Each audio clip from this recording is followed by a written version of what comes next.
उसने 13 प्रमुख लोकतांत्रिक देशों के नेताओं का बारे में जनता को क्या लगता है इसका आकलन किया।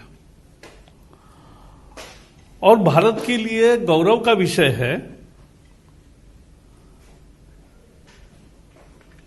कि प्रधानमंत्री नरेंद्र मोदी जी का अप्रूवल रेटिंग सबसे ज्यादा 55% आया है। सभी प्रमुख देश इसमें थे, America, Britain, Australia, Canada, France, Italy, Japan, German, Brazil, Mexico, दक्षिण कोरिया, स्पेन। सभी प्रमुख देशों के नेताओं के बारे में जनता का आकलन किया गया और उस आकलन में 55 अप्रूवल रेटिंग के साथ सबसे आगे मोदी जी है। 2 नंबर पर मेक्सिको के अध्यक्ष है मैनुअल ओब्रेडोर, उनको 29 अप्रूवल रेटिंग है उनका। और तीसरे स्थान पर ऑस्ट्रेलिया के है 27 है। यानी एक तरह से पहले और दूसरे में लगभग आधे का अंतर है। तो ये जो है मोदी जी की लोकप्रियता। और सबसे विशेष बात है कि पिछले 6 साल दुनिया के एकमात्र नेता ऐसे हैं जिनकी लोकप्रियता लगातार बरकरार है या बढ़ रही है। 6 साल, इट्स अ रेयर फिनोमिना। ये दुनिया में ऐसा नहीं होता। कभी सफलता रहती है, कभी विफलता आती है, कभी रेटिंग बढ़ता है, कभी कम होता है। लेकिन मोदी जी है कि जिनका रेटिंग लगातार बढ़ रहा है। गैलप इंटरनेशनल ने भी एक सर्वे किया था, तो जिसमें आया था कि 91% भारतीय मानते हैं कि कोविड के बारे में मोदी जी ने जो किया है काम वो बहुत अच्छा है। सी वोटर और IANS ने भी सर्वे किया है, उसमें 75% लोगों ने कहा है कि कोविड के बारे में मोदी जी की रणनीति बहुत सफल रही है। वर्ल्ड हेल्थ ऑर्गेनाइजेशन ने भी प्रशंसा की है। आपको मालूम है उनके विभिन्न कामों के लिए विभिन्न दुनिया के अवार्ड से उनको नवाजा गया है। ये बेहद लोकप्रियता क्यों है? क्योंकि मोदी जी दूरदृष्टि से सोचने वाले नेता है। देश की विकास की उनकी एक निश्चित विजन है और उसके लिए वो कार्यक्रम बनाते हैं और सफल करते हैं। देश प्रथम, यही उनकी धारणा है। देश के लिए सब कुछ और देश ही सब कुछ। इस धारणा से जो काम करते हैं, सबका साथ, सबका विकास, सबका विश्वास, आत्मनिर्भर भारत की दृष्टि रखते हैं, उसको लेकर आगे बढ़ना चाहते हैं। Made in India, made for the world, ये नारा लेकर आगे बढ़ते हैं। दुनिया में भारत का स्थान भी बढ़ गया, दबदबा भी बढ़ गया।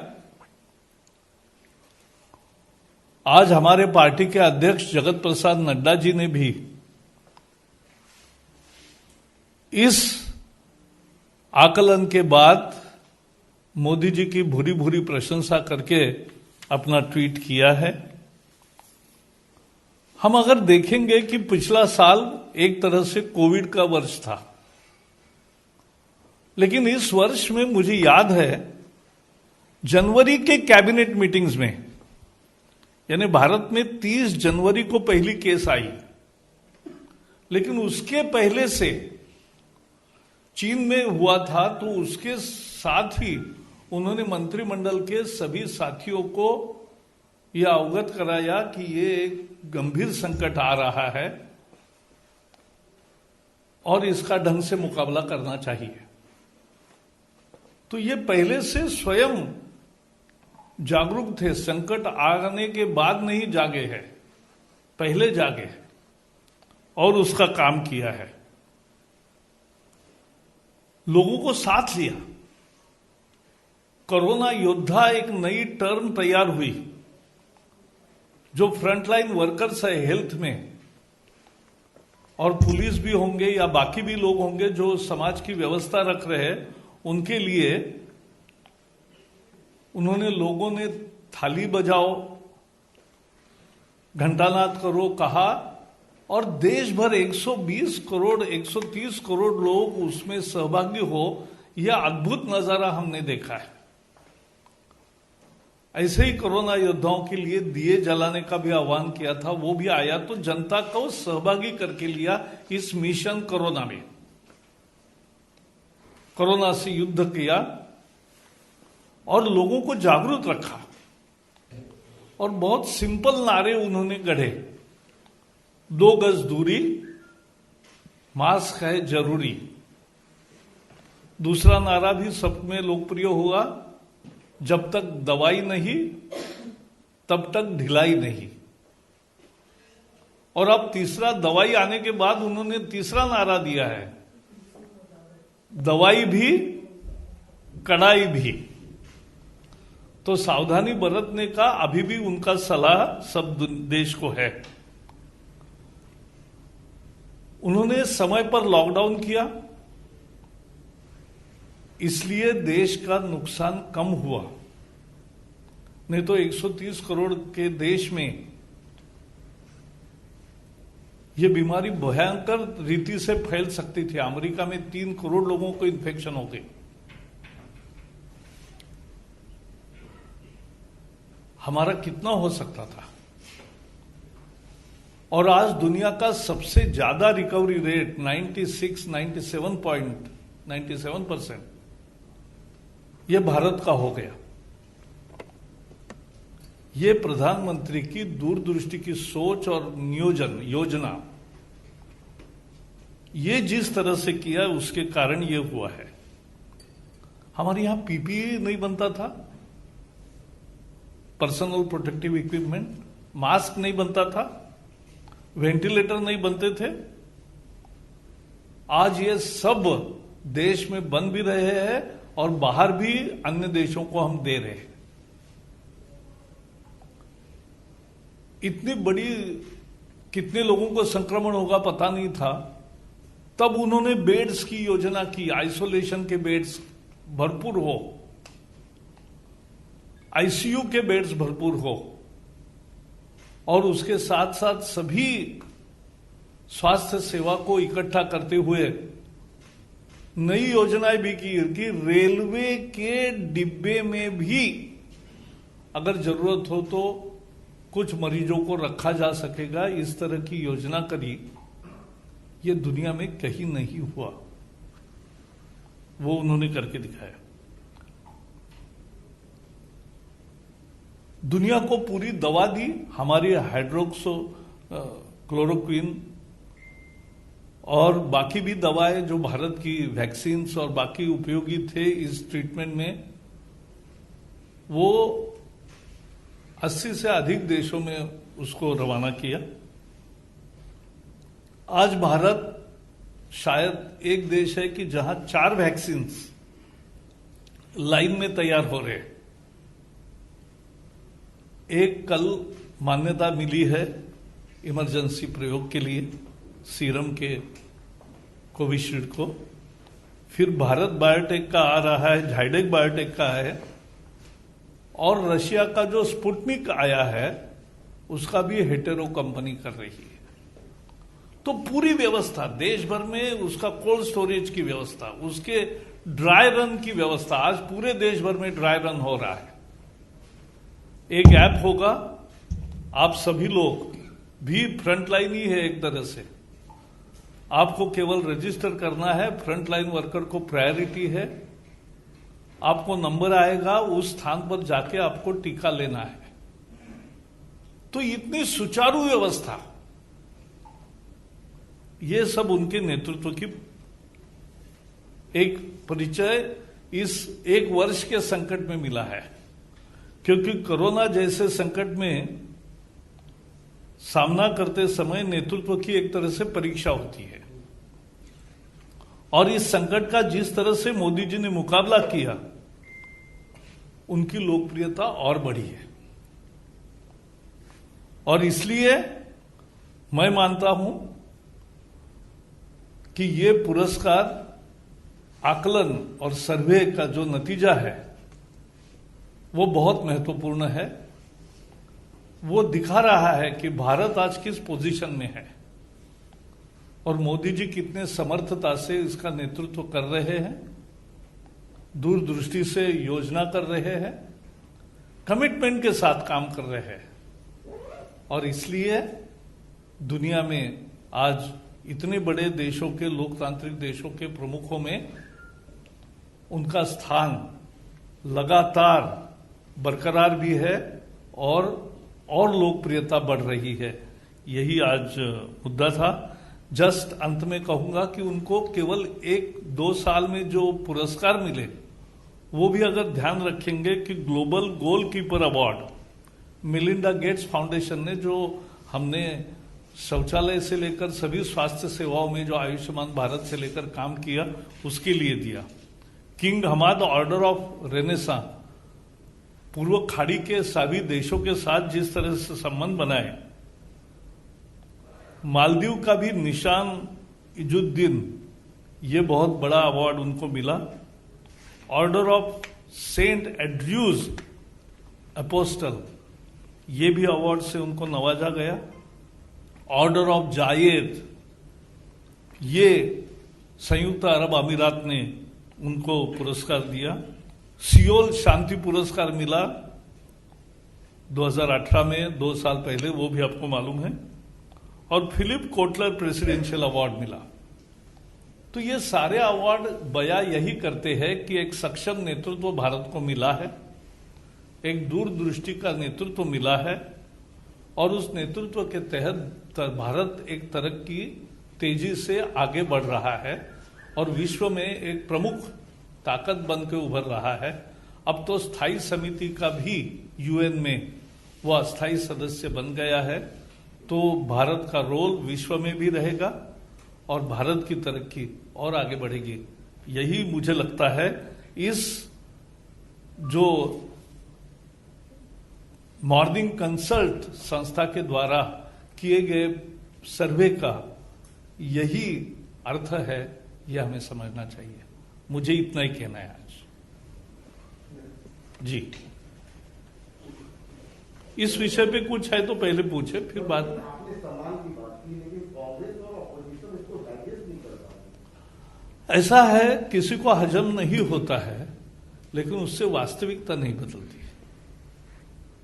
देश के दिलो दिमाग में लोगों के मोदी जी बैठे और बहुतर लोग, ज्यादा से ज्यादा लोग उनको पसंद करते हैं और 19 का विजय भी एक उसी का परिणाम है। और बाकी भी हमारे ग्राम पंचायत से लेकर जिला परिषद से लेकर विधानसभाओं तक जो सफलता मिल रही है।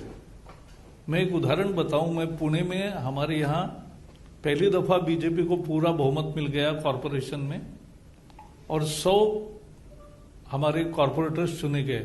मैंने हर एक से बात की, हर एक को पूछा कि जहां हारते थे वहां वोट कितने मिले, जिस विभाग में हारते थे आप, बीजेपी को कम वोट मिलते थे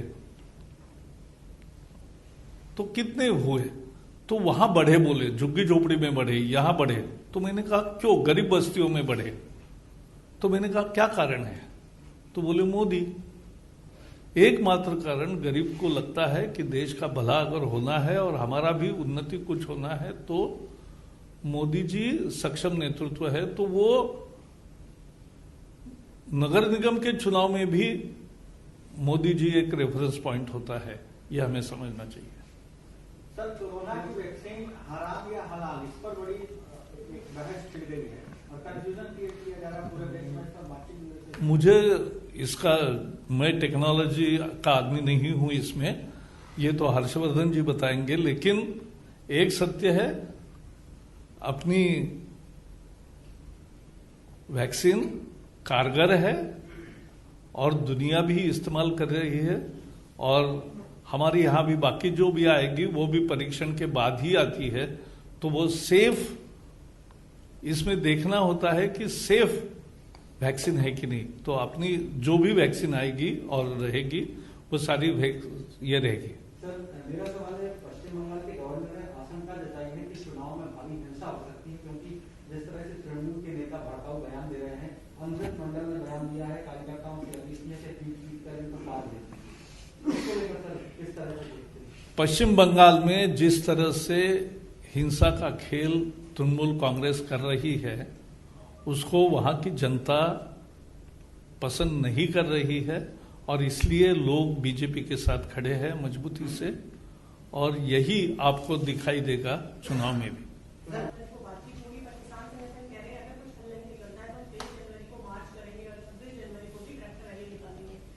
ऐसा है कि आपने देखा किसानों के प्रति राजनाथ जी ने जिस तरह से अपनी भावना प्रकट की, वो सरकार की भावना है। खुद प्रधानमंत्री मोदी जी ने भी बार बार किसान और कृषि के बारे में अपनी दृष्टि को स्पष्ट किया है और 8 बार चर्चा हुई है।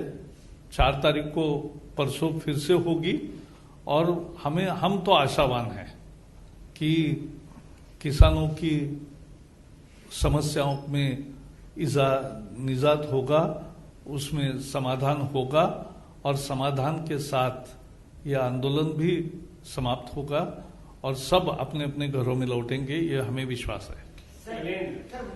सर आपने कहा कि दुनिया भर में तमाम जो अवार्ड लोग बताते हैं कि पीएम मोदी की लोकप्रियता बढ़ी है कोरोना काल में जो काम किया।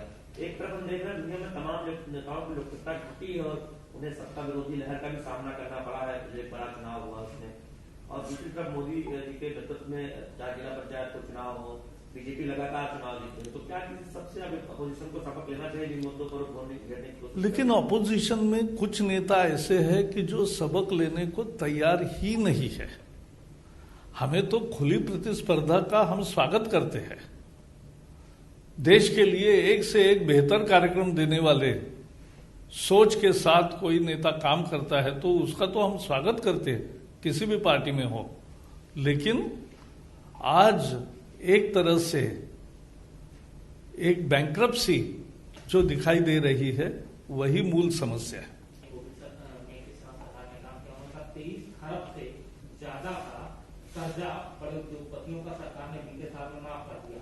अगर वो 11 करोड़ लोगों तक पहुंचता तो 20,000 रुपए पहुंचता। गलत जानकारी देने में इनका हाथ कोई नहीं और इनकी बराबरी कोई नहीं कर सकता, लेकिन ये गलत जानकारी देश स्वीकार नहीं करता।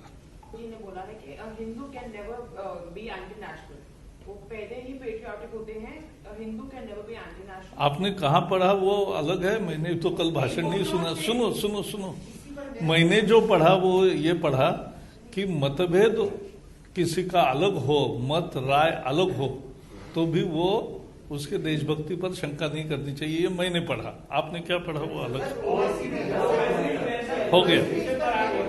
इस विषय की चर्चा नहीं है।